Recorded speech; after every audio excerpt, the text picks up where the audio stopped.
continue à parler des pyramides, des dolmens, des menhirs, voilà, de ces mystères. C'est des vrais mystères pour le coup. Et donc du coup, voilà, vous disiez que il y a l'implantation, ok, mais le mystère, c'est qu'on ne saura peut-être jamais pourquoi, Alors, qui. je dis qu'on saura. Parce que j'ai décrypté donc un code dans les pyramides. J'ai repris toutes les dimensions des pyramides, que j'ai reproduit par rapport à des indices qui m'étaient donnés. Parce que c'est un jeu de pistes. Hein. Ce que j'ai fait, ce n'est pas des mesures bêtes. C'est que j'ai fait un jeu de pistes. J'ai compris que les constructeurs, les bâtisseurs avaient mis des codes. Et il fallait trouver des longueurs. C'est un jeu extraordinaire. Et à la fin, j'ai pris tout ça. Et j'ai reproduit les pyramides en 2D avec un coefficient de 4, en gros, et je les ai reproduits au sol. Et par hasard, j'ai 3 diagonales qui se croisent. Et c'est statistiquement, il n'y a aucune possibilité de faire ce que j'ai fait. Eh bien, je suis persuadé que ce point qui est au nord-est de la pyramide de Khéops est l'entrée des souterrains. Et donc, si on creuse en gros à 6-8 mètres ici, à cet endroit-là, il y aurait, à mon avis, une trappe ou quelque chose. Et si on va là, on a un grand, a priori, donc ça c'est les versions que j'ai eues par des gens qui sont au pendule, qui ont travaillé après là-dessus. Les 3 personnes ont dit la même chose. Il y a un grand couloir, et là on aurait des archives de l'humanité. Des archives de l'humanité. Voilà. Et donc du coup, on saurait dans le livre, pourquoi, enfin, on aurait toutes les questions que nous on se pose. Je pense que oui. Je pense que donc dans le livre, je montre exactement où est le point.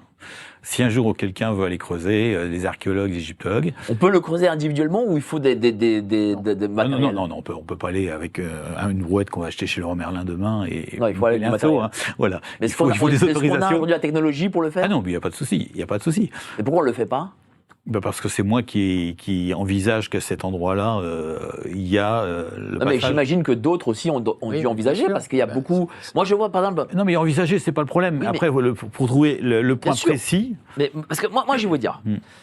Moi, je vois, sur la chaîne 23, beaucoup de la TNT, je vois que les Américains, en tout cas, sur ces questions-là, ils se posent énormément de questions, parce qu'ils en font beaucoup. J'ai même entendu dire que peut-être que les pyramides, en fait, c'était une espèce qui n'était pas terrienne, qui serait venue et qui aurait construit ça en forme de message, ou peut-être une forme de satellite, ou j'en sais rien.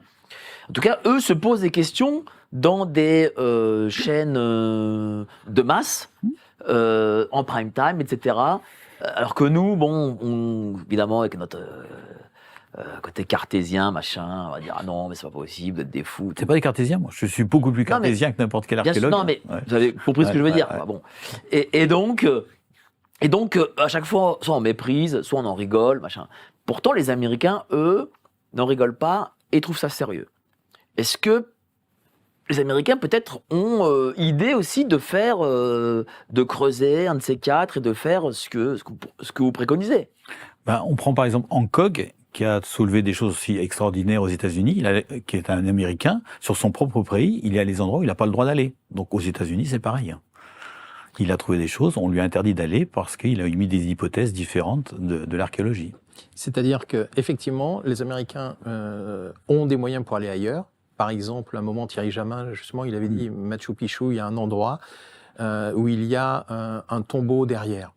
Et effectivement, ce sont les Américains qui ont financé les opérations, mais ils financent les opérations à condition que ce ne soit pas sur le sol américain, parce qu'en fait, tout ce qui montrerait que ce n'est pas Christophe Colomb, on revient au début de l'émission, que Christophe Colomb n'est pas le découvreur de l'Amérique, ça aurait des conséquences telles que, de toute façon, on ne peut pas avancer. Et d'ailleurs, dans les cartes, il y a notamment une carte qui a appartenu à Marco Polo, donc c'est le XIIIe siècle, qui est aujourd'hui conservée à la bibliothèque du Congrès.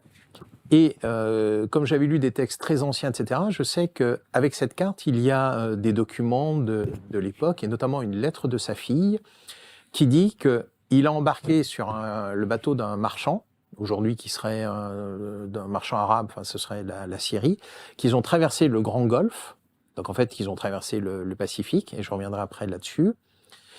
Et donc, ils sont allés de l'autre côté. Et quand on voit la carte de Marco Polo, je ne sais pas si tu peux la montrer, Alors, c'est la carte de quelle année? Celle-là? Non, ça c'est la carte viking. Ah ben la voilà.